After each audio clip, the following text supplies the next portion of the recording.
आगे बढ़ाना नहीं चाहती, ये जड़ मजबूत करना चाहती है, जो बहुत बड़ी बात है आज के समय में। हम ऊपर ऊपर ही चलते हैं, हम जड़ की बात नहीं करते। लेकिन श्वेता ABCD से शुरू करके किसी भी कलाकार को मजबूत बनाना चाहती है। तो आइए सुनते हैं श्वेता इस मामले में क्या कहना चाहती है। श्वेता सुमन, जोरदार ताली हो।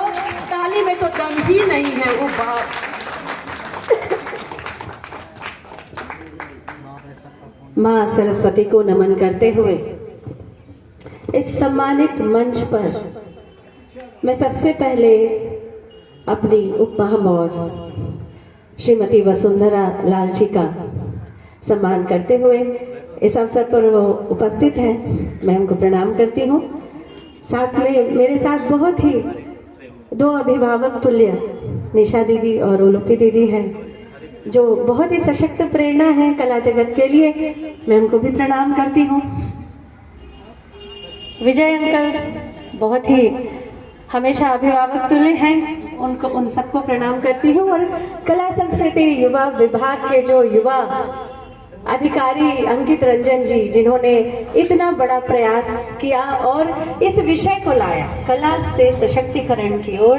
ये कोई साधारण विषय नहीं है, ये वो विषय है जब कला को जीते हुए क्या क्या संघर्ष आते हैं और कैसे हम अपने व्यक्तित्व का निर्माण करते हैं, समाज में स्थापित होते हैं। इन तमाम पहलुओं पर हम सब चर्चा करेंगे। हमारे बीच मिथिलेश सर जी हैं, हमारे बीच वर्मा सर जी हैं और तमाम हमारी बहनें मातृशक्ति हैं, जो मुझे देख के इतना अच्छा लग रहा है कि भागलपुर में इतने सारे जुगनू, इतने सारे तारे इस प्रशाल में इकट्ठे हैं, जो एक एक अपने आप में बहुत ही बड़ी उपलब्धि करने योग्य है। और सबसे बड़ी बात है कि कला संस्कृति युवा विभाग के द्वारा आज जो ये मंच सबको एकत्रित करने का है, ये जो प्रयास है, ये निश्चय ही भागलपुर के कला संस्कृति को एक पंख देगा और जो इतने सालों से नहीं हुआ वो अब होगा।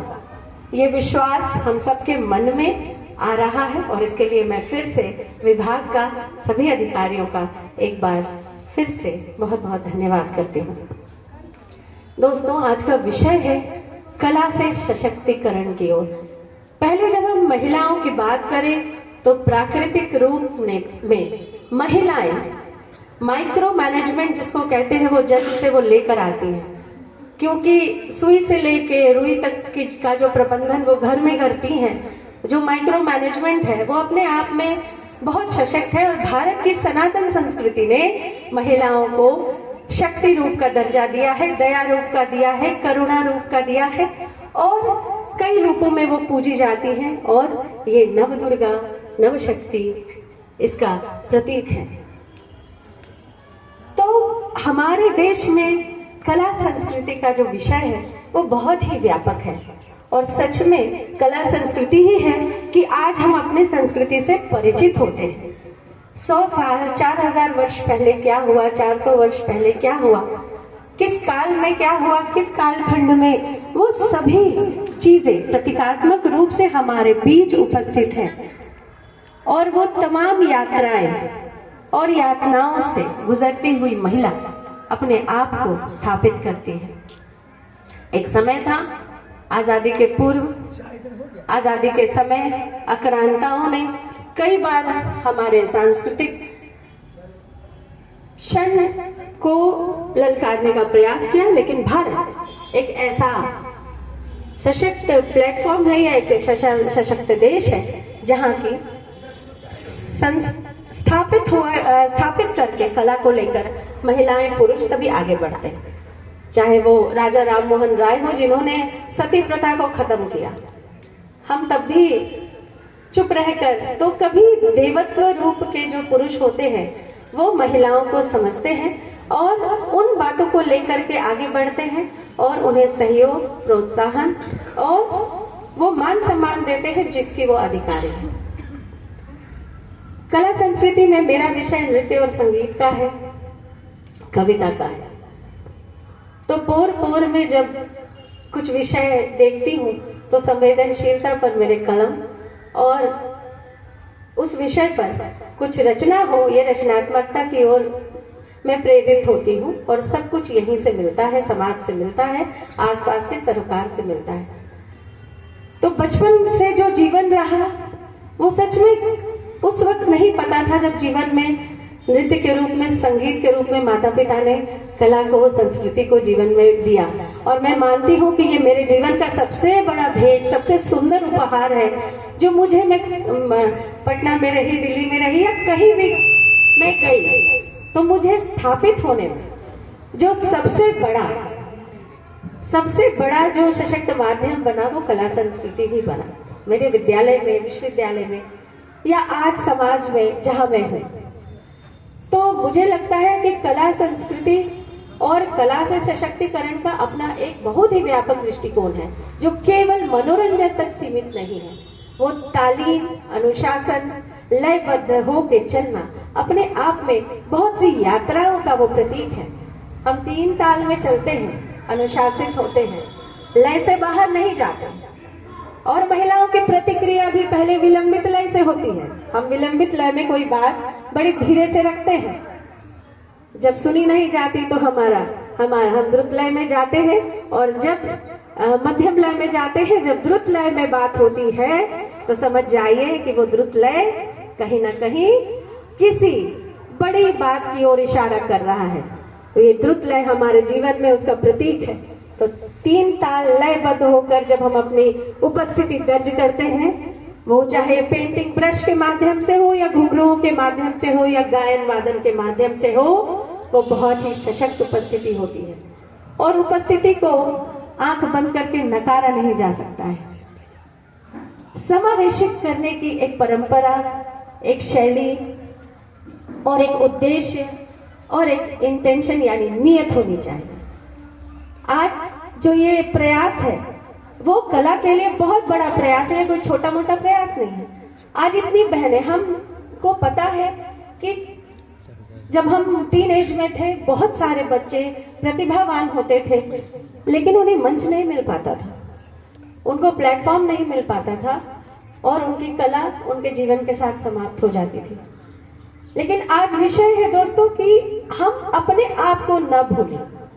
जब भी कला का हाथ थामा है तो उसके साथ अपनी पूरी रिश्तेदारी निभाइएगा, क्योंकि वही आपको स्थापित करने में बहुत ही ऊंचा आयाम देगा। क्योंकि एक डिप्रेशन शब्द आजकल मैं कहीं कहीं काउंसलिंग के लिए कभी कभी बुलाई जाती हूँ और कुछ लोग कभी आते हैं, तो एक डिप्रेशन नाम का शब्द आजकल बड़ा कॉमन सुना जा रहा है, जिसके लिए कई दवाएं होती हैं, बहुत कुछ होते हैं। तो मैं कहती हूँ डिप्रेशन आपको छू भी नहीं सकेगा अगर आप वाकई में आप कलाकार हैं और आपके भीतर कुछ करने का जज्बा है, तो वो मैं से आप मिलते रहिएगा।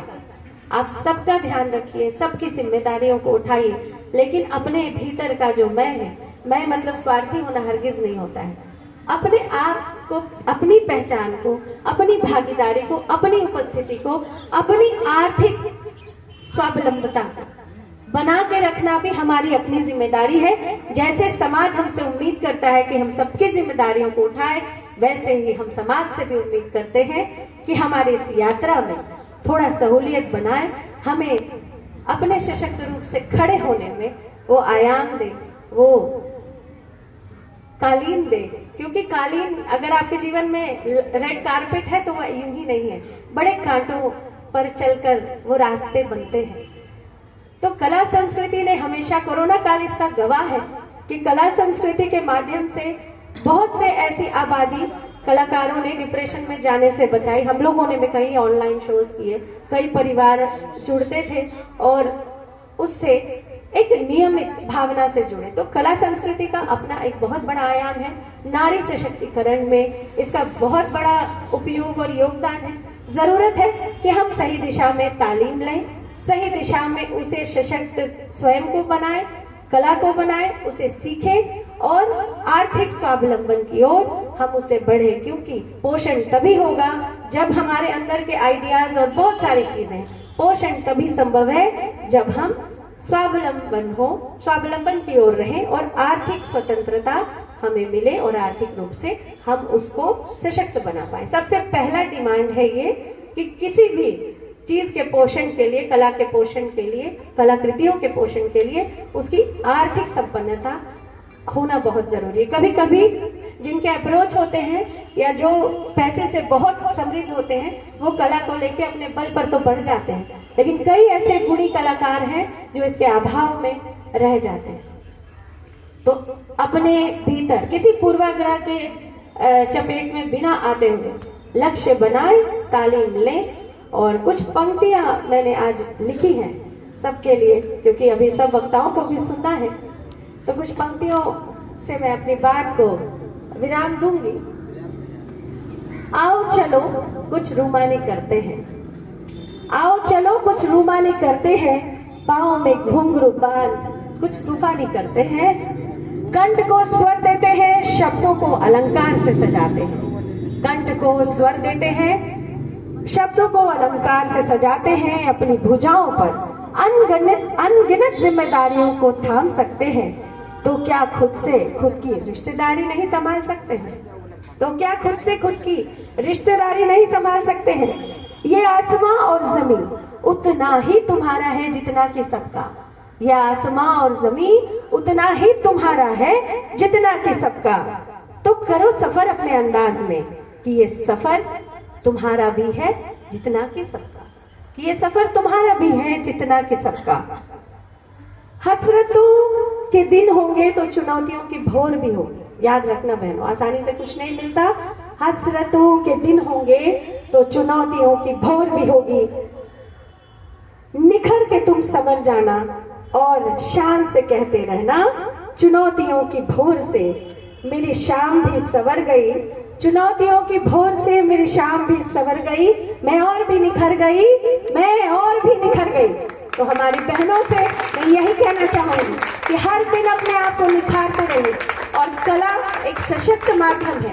जब आप ब्रश पकड़े तो आप समझें कि आप भागलपुर ये हमारा गृह जिला है और यहीं से रह के हम विश्व तक पहुंचेंगे। यही हमारा संकल्प है। हम आस पास के बच्चों को, महिलाओं को सशक्त बनाएंगे, उनको पोषण के लिए तैयार करेंगे, उनको मोटिवेट करेंगे कि कला का दामन थामे।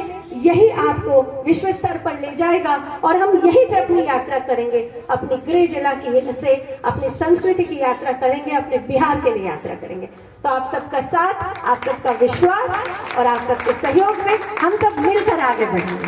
भारत माता की जय। वंदे मातरम। बहुत बहुत धन्यवाद।